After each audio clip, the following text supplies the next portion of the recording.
Hi, everyone. I'm Kristen Loschert, Communications Director at Children's Funding Project. Today, I'm speaking with Annemarie Valdez, President of First Steps Kent.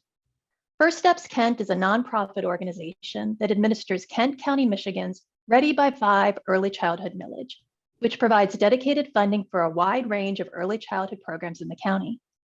As the organization's head, Annemarie oversaw a campaign to establish a voter-approved children's fund that raises more than $5 million a year for programs that improve the health, school readiness, and well-being of children under age 5 in Kent County.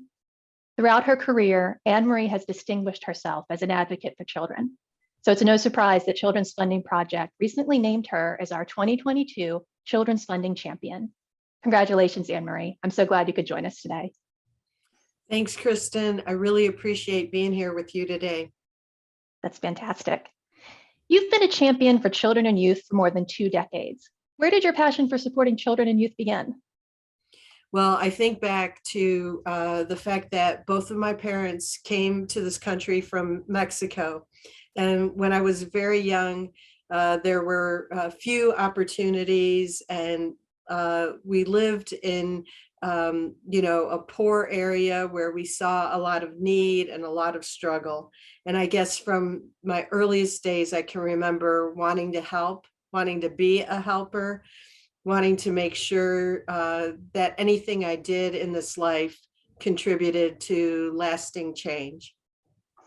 Yeah, you've definitely made lasting change in Kent County for sure. And you were particularly instrumental in helping the county pass the Ready by 5 early childhood millage in 2018. What were the keys to that success? I think the most important keys to really seeing through a ballot measure and doing, the strong education side is partnering with different sectors, including the business community, making sure that the education community, and that's really the school system, are standing with you and knowing that the change that you're looking to do is important for everyone in the community. So since then, how has the Ready by 5 millage benefited Kent County's children? It's a great question, and something that we noticed in our community early on that I think many communities can identify with is there is a definite need for enhanced, improved navigation for families.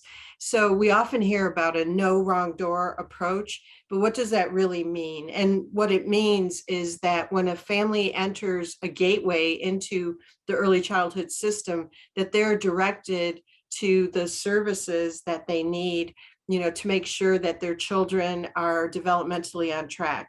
And that isn't easy to do. You have to make sure that there's seamless referrals for families so they don't get caught up in a system that really doesn't help them get to the services that they need. Thinking about where we are currently, how has First Steps Kent supported your community during the COVID-19 pandemic?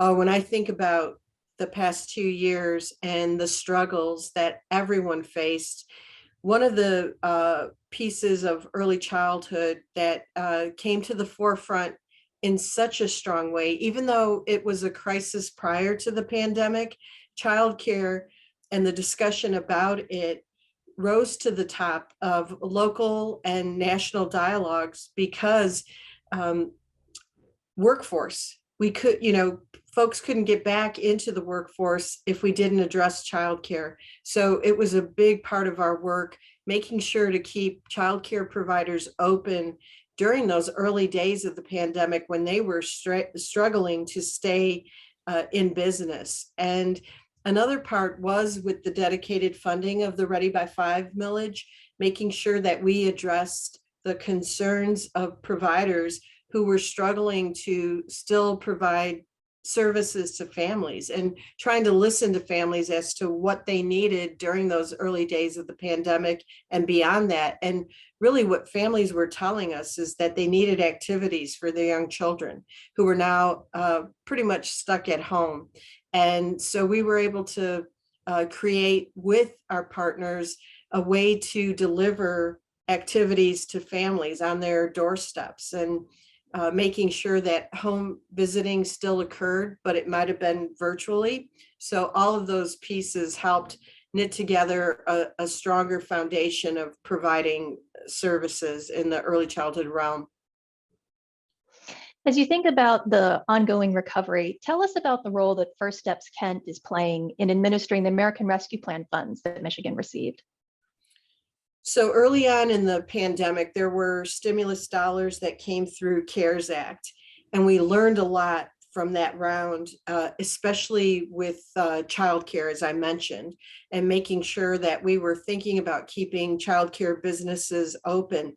So when the American Rescue Plan dollars came to be, and the state of Michigan got a significant amount, was $1.4 billion, specifically for childcare stabilization and other supports to the childcare providers. We were called on, by the state to work with them and many other community-based organizations. And the state really listened to us. They knew that we had a direct line to childcare providers and the challenges and barriers that they had. And so it was a unique situation where our state decision makers were listening to community-based organizations across the state, and in particular, some of the lessons that we learned here in Kent County, as I mentioned with the earlier stimulus dollars, that we took those lessons to bear, and we made sure that we didn't make the same mistakes that we made early on, and tried to get that funding out in a way that allocated dollars where they were needed. And that's what's happening right now. So last year, I would say in December, and then here this year in January, over $365 million in stabilization grants went out to childcare providers. And now here in March and April, we are doing a similar amount of about $350 million going out to stabilize childcare businesses. But what I will say is it's really only helping them catch up because they were very far behind. That's fantastic. And clearly it's having, already an immediate impact in the community.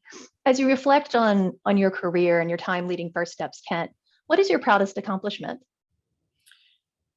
I think that ensuring that the work of diversity, equity, and inclusion is embedded in everything that we do, and making sure, and that's not an easy task. It is something that we talk about often, but to actually make sure that that is happening on a daily basis, and that we're lifting voices, and that we're listening to authentic lived experiences from parents. And that is a source of pride, because what it has turned into for us here is working with local universities and colleges to develop a curriculum that will be used with early educators, and making sure that they understand what's at stake with our youngest children, being able to implement those strategies in the classroom. I'm constantly impressed by the great work that your organization has done. Finally, what advice would you have for other communities that are interested in creating a voter-approved children's fund or other dedicated source of funding to help kids?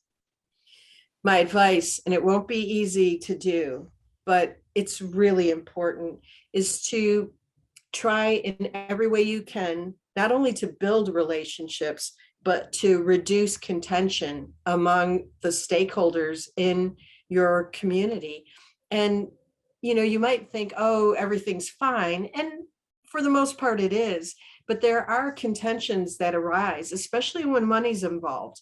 And you'd be surprised that people have strong opinions as to what that money should be used for. So I think it's important to bring those stakeholders together and create a strong plan for after you accomplish your ballot measure and are finally generating dedicated funding streams. If you're able to do that, it's important prior to achieving that to have your strategies and your goals planned out really well. So everybody is on the same page and they understand what's at stake and what can be accomplished. Thanks, Annemarie. You truly are a children's funding champion, and I'm so glad we could speak with you today. Unfortunately, that's all the time we have. To learn more about how communities like Kent County are funding programs and services for kids in sustainable and equitable ways, visit our website at childrensfundingproject.org. Thanks for watching.